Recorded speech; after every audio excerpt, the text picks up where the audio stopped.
ప్రభు యొక్క ఘనమైన నామాన్ని బట్టి ప్రతి ఒక్కరికి వందనాలు చెల్లిస్తూ ఉన్నాను. ఈ ఉదయకాలాన్ని ఆయన సన్నిధిని సమీపించి ఆయన మనకు అనుగ్రహిస్తున్నటువంటి ఆత్మీయ ఆహారాన్ని బట్టి మనం ఎంతగానో కృతజ్ఞతాస్తుతులు చెల్లించవలసిన అవసరమై ఉంది.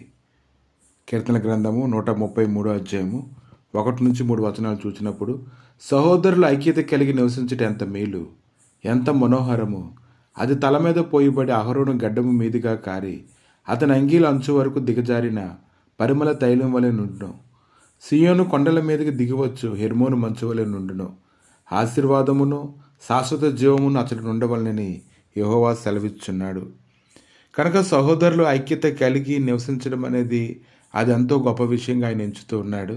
అది ఎంతో మనోహరమైనదని ఈ దినాన ప్రభు మనతో మాట్లాడుతూ ఉన్నారు.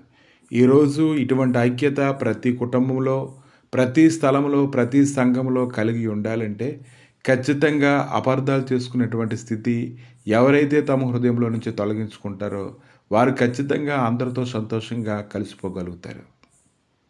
సంఖ్యాకాండము 14 అధ్యాయము 1 కొన్ని వచనాలు చూసినప్పుడు, అప్పుడు ఆ సర్వ సమాజము ఎలుగెత్తి కేకలు వేసెను, ప్రజలు ఆ రాత్రి ఎలుగెత్తి ఏడ్చిరి, మరియు ఇశ్రాయేలు అందరూ మోషే అహరోనుల పైన సనుక్కున్నది.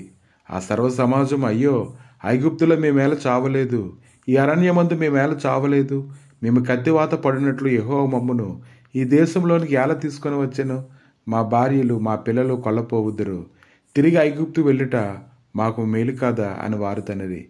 వారు ఇంకా మాట్లాడుతూనే ఉన్నారు. వారు మనం నాయకుని ఒకరు నియమించుకొని ఐగుప్తునకు తిరిగి వెళ్ళదుమని ఒకరితో ఒకడు చెప్పుకొనగా, ఈ యొక్క మాటలు వింటూ ఉంటే మోషే అహరోనులు ఇశ్రాయేలు సర్వ సమాజం ఎదుట వారు సాగిలపడ్డాన్ని మనం చూస్తూ ఉన్నామండి. ఈరోజైతే ఇశ్రాయేల్ జనాంగం అంతా కూడా ఐక్యత కలిగి ఉన్నారు. ఏ విషయంలో ఐక్యత కలిగి ఉన్నారంటే, నడిపించేటువంటి సేవకులకి వ్యతిరేకంగా ఉండేటువంటి స్థితిలో ఐక్యత కలిగి ఉన్నారు. అలాగే ప్రభు యొక్క ఉద్దేశములన్నింటినీ ఎరుగక ఆయనకి వ్యతిరేకంగా ఒకే ఐక్యత కలిగినటువంటి వారుగా ఉండడాన్ని మనం చూస్తూ ఉన్నాము.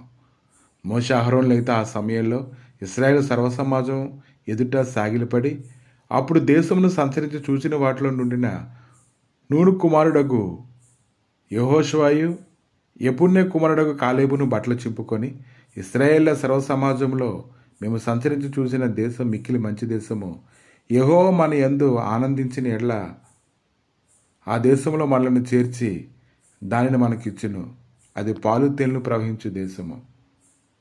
యెహోవా మన యందు ఆనందించిన ఎడల ఆ దేశంలో మనల్ని చేర్చి దానిని మనకిచ్చును, అది పాలు తేనెలు ప్రవహించు దేశము. మెట్టుకు మీరు యెహోవా మీద తిరగబడకుడి, ఆ దేశ ప్రజలకు భయపడకుడి, వారు మనకు ఆహారం మగుదురు, వారి నీడ వారి మీద నుండి తొలగిపోయేను, యెహోవా మనకు తోడై ఉన్నాడు, వారికి భయపడకుడండ్రి.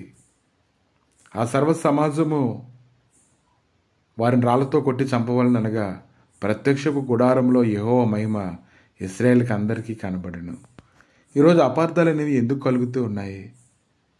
ఈరోజు అపార్థాలు చేసుకునేటువంటి స్థితి ప్రతి ఒక్కరిలోకి ఎందుకు వస్తుందంటే, తమను తాము హెచ్చించుకోవడం వల్ల, తమ సొంత ప్రయోజనాలు చూసుకోవడం వల్ల ఐక్యత అనేది ముక్కలైపోతూ ఉంది. ఎక్కడైతే ఆయనతో ఏకూపిస్తూ ఉంటారో, ఆయన యొక్క మాటలు అపార్థం చేసుకోకుండా ఉంటారో, అక్కడ ఖచ్చితంగా 2-3 ఆయన నామలో కూడినప్పుడు ఖచ్చితంగా వారి మధ్యలో ఆయన సన్నిధి దిగి రావడాన్ని మనం చూస్తాం.